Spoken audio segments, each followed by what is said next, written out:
We are Frank and Jeannie Thomas. We have been here year one, now 17 years total.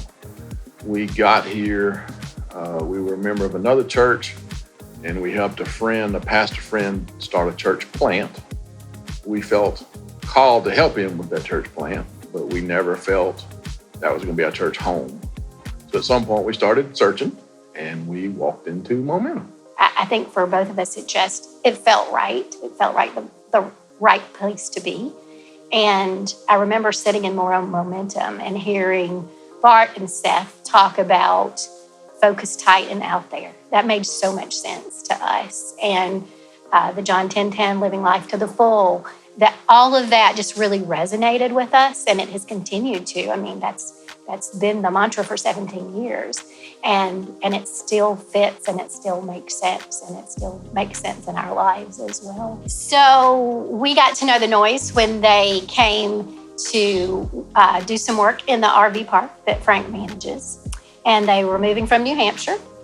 And we knew that they were Christians and they were looking for a church home. And so we invited them to come to our church, and they did, which was great.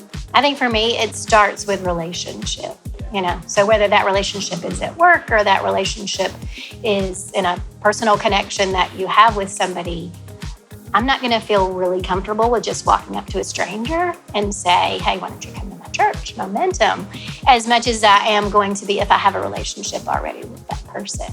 So with them, we had gotten them well enough to know that they did come from that sort of background. And so it was easier to ask them to come to church than it might be for someone who didn't have that background at all.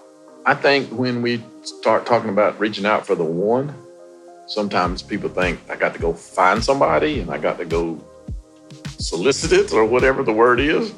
And sometimes it's just living in the way you live your life that people say is different. And sometimes they ask questions, and then that allows you to open a door.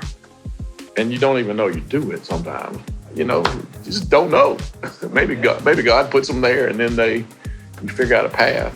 Discussion about church comes up just naturally in your life if that's an important part of your life. And so as you're just having everyday conversation, you're talking about something with church or something you did or somebody you know from church or, all of those things. And it just becomes a part of conversation very easily in that situation. And you share it just like you'd share anything else.